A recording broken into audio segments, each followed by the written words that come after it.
Hi everybody, it's Chris Frame here and I'm in Southampton. It's a cold and wet day out here, but we're going to go on board Britannia and check out the P&O flagship. So come with me and let's take a tour of Britannia.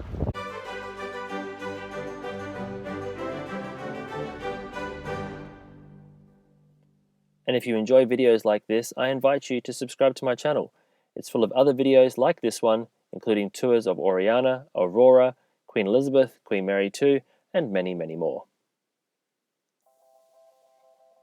Welcome aboard Britannia. So let's go and have a look at the first thing you might be interested in when you board your cruise ship, and that is the cabins. I know I'm always interested to see what my cabin looks like when I get on board the ship.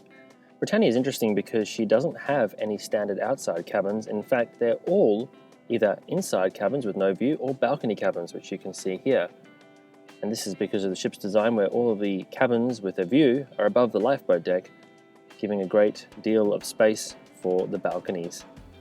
So there are a variety of different cabin categories, including the standard balcony cabins, which are configured in different layouts. Some do come with a sofa and some don't.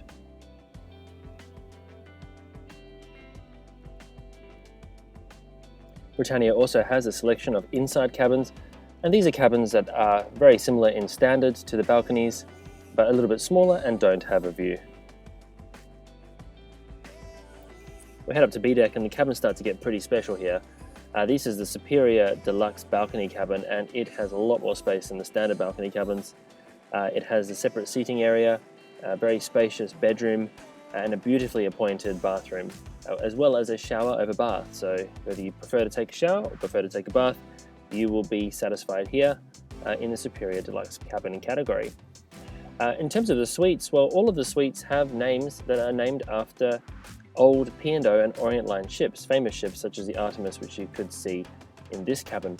They do have more space than the standard balcony cabins and the superior balcony cabins, with a separate seating area and a couch there. As well as this, all of the cabins come with tea and coffee making facilities, with the espresso coffee machines in the suites. So embarkation onto Britannia was down on deck 5 on my visit to the ship. And this meant that we were entering near Explorers, which is the shore tour offers. Taking a turn from the entrance of the ship, we can make our way into the Oasis Spa.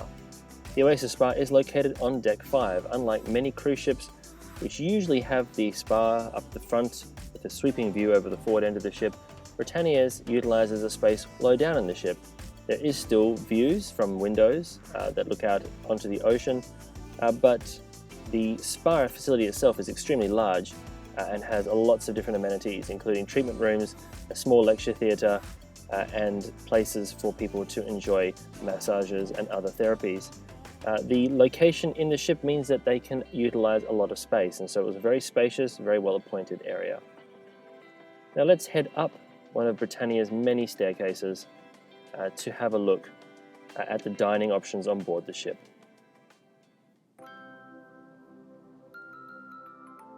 What's the food like is one of the most common questions I get when I go cruising, particularly when I come home and talk about that cruise experience with friends and family who might be thinking about doing their own trip. P&O's Britannia is not going to disappoint. There's a number of different choices, and what you can see here is a Peninsular dining room, which is one of her freedom dining options. This means that you turn up when you're ready for your meal within the restaurant opening times, and you get seated at a table that's available for you at that time. If you're after something more formal, the Oriental restaurant is another option. This is a set seating option. You will need to allocate yourself to this restaurant when you make your booking by selecting the formal or set seating option when you make your reservation on board Britannia. This space also is beautifully decorated, and both those restaurants, Peninsular and Oriental, are named after the names that form the P and the O in P&O Cruises, Peninsular and Oriental, which date back to the early years of the Peninsular and Oriental Steam Navigation Company. Another freedom dining option on board Britannia is the Meridian restaurant. And here again, you can turn up to the restaurant when you're ready for your meal and get allocated to a table that is available for you at that time. All of the restaurants that we've shown so far have a table service. It's a la carte service where you choose off a detailed menu, which includes some of P&O's favorites, from its years of service, as well as more contemporary cuisine as well. If you're looking for something more casual, the Horizon restaurant is Britannia's alfresco or buffet restaurant. This restaurant is located high atop the ship with beautiful views from large windows that allow you a fantastic vista of the ocean and cruise ports that the Britannia will be visiting. Towards the aft end of Horizon, a section can be cordoned off to form the Beach House. The Beach House is an extra tariff restaurant that opens in the evenings. It has its own unique menu, and you can make a reservation here, check out the menu options, and enjoy an extra special dinner in this space, again enjoying those views of the ocean from the large windows. Speaking of an extra special experience, and Sindhu is one of the most famous restaurants for the P&O Cruises fleet. It is an extra tariff restaurant that is housed on board all of the P&O vessels, and it's done to a great effect on board Britannia. Located on Deck 7, it is a large and spacious place and specializes in Indian cuisine. The interior is uniquely decorated in a theme that isn't found throughout the rest of the ship, so it gives the restaurant a really good sense of space. There's plenty of tables for 2, 4, 6 and 8, so you can really enjoy an intimate dinner here or a larger gathering if you have a larger group.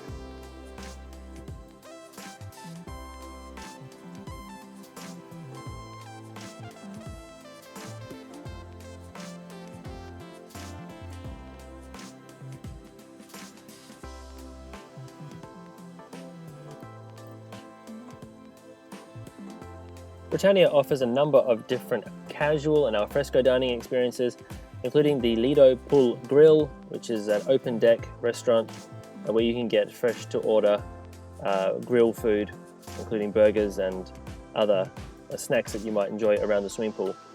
And then we head down to Deck 7, where you'll find another one of P&O's signature experiences, the Glass House. It's done to a great effect here on Britannia, being located near the atrium well. It gives a great central location, and this restaurant specializes in pairing wines with a very delicious menu to create quite a nice experience. Now, speaking of unique experiences on board the ship, the Epicurean restaurant is something that's been added to Britannia. It was originally on the deck plans as the fine dining restaurant, so it's an extra tariff space and it's a formal experience here. And a very nice decor with views over the side of the ship thanks to those large windows.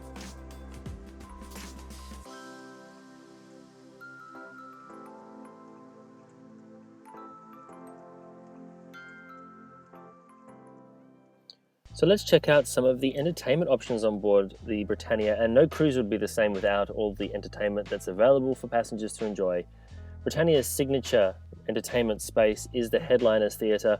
It can hold 936 people and is where you'll find all of the high quality production shows. There's also the Studio, which is a multifunctional, multi-purpose venue. This can be used for smaller entertainment options, smaller shows, as well as cooking and meal demonstrations, and is also an alternate lecture venue for Britannia's lecture program.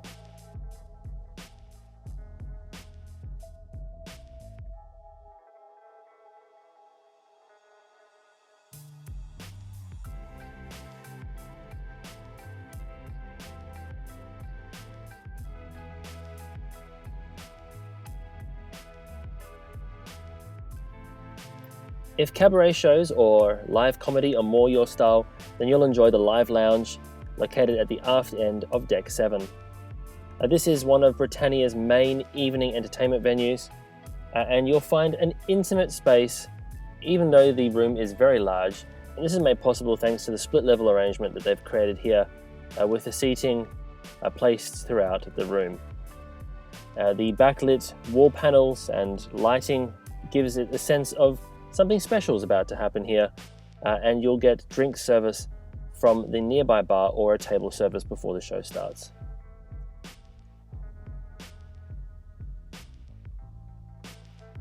The Limelight Club is a really great idea. It combines a live music entertainment venue with a meals and drinks service. So you can sit down, enjoy the entertainment, and have not only a drink but also something to eat.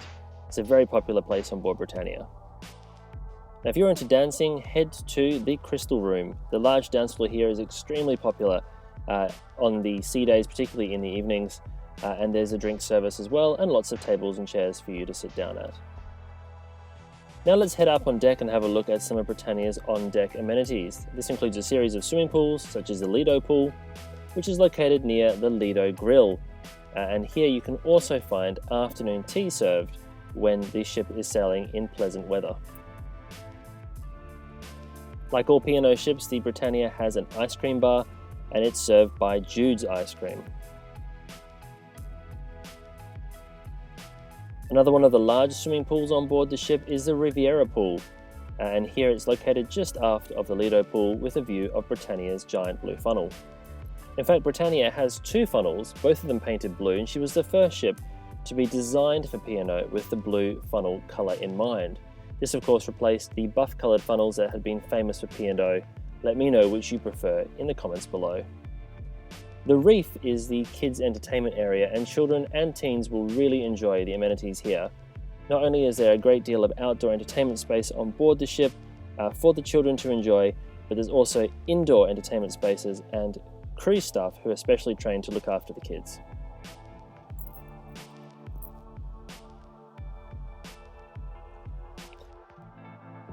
Now, although Britannia is the largest ship in the P&O Cruises fleet, she also has the smallest swimming pool in the P&O Cruises fleet. This is the Terrace Pool, and it's the smallest swimming pool I've ever seen on a passenger ship. But not to worry, Britannia has a lot of other swimming pools for you to choose from, so you won't miss out. There's another pool called the Serenity Pool. It's also got its own bar, and this is located in the adults only part of the ship near the retreat on the top decks of Britannia towards the bow. And here's the retreat. It's again an adults only area, and you'll enjoy some quiet and peace away from the kids, as well as having access to whirlpool spas. Moving back inside the ship, and there are a number of smaller function rooms that you can also enjoy.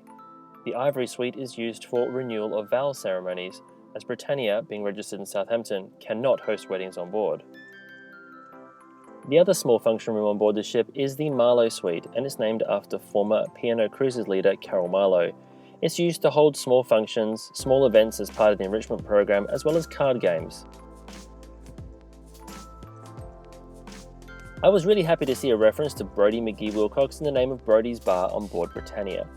Brodie McGee Wilcox was one of the two founders of the P&O Steam Navigation Company. He, along with Arthur Anderson, formed P&O and were able to span the company across the British Empire. Arthur Anderson is referenced on many of the P&O ships with the Anderson's Bar, but on Britannia it's nice to see a reference to Brodie McGee Wilcox with Brodie's. Brodie's leads through to Britannia's Casino, which is smaller than you might think for a ship of this size, but that does seem to be a trait on board the P&O Cruises ships. Another really popular location on Britannia is the Crow's Nest Bar, the forward-facing observation bar.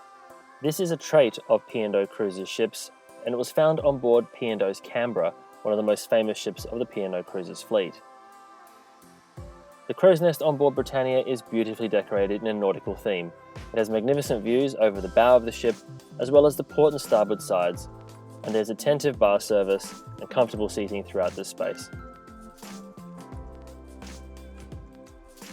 Perhaps the most talked about and definitely one of the most photographed areas of Britannia is the atrium, and that's thanks to this fantastic spire which goes down the centre of the room and creates a great focal point. This 3-storey atrium spans from deck 7 to deck 5 and is connected by this spiral staircase.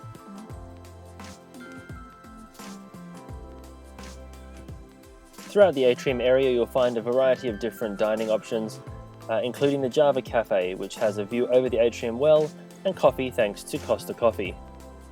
The cafe also offers a view over a small decking area which forms part of Britannia's promenade.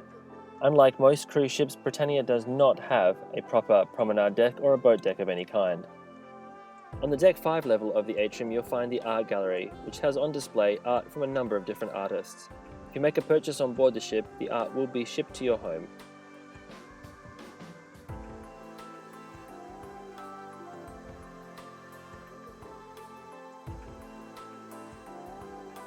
The Blue Bar is another one of Britannia's atrium locations, and this is a funky cocktail bar. It's very popular in the evenings on board the ship. And the final room we'll look at in today's video is the Market Cafe. This is located near the embarkation and disembarkation port on the ship, and as a result of this, it's very popular when you embark the ship for the first coffee of your cruise, and also as a place to wait when you're leaving Britannia. So there she is, the P&O Flagship Britannia, the largest ship of the P&O Cruises fleet. What did you think of Britannia from this video? Please let me know in the comments below. Have you sailed on board Britannia? Is there anything that I've missed? Or would you like to share your thoughts of this ship? Please do in the comments. If you did like this video, please don't forget to give it a thumbs up, and I invite you to subscribe to my channel for more content like this on cruise ships, ocean liners, maritime history, and aviation. So thanks so much for watching, and until next time, I hope to see you on board.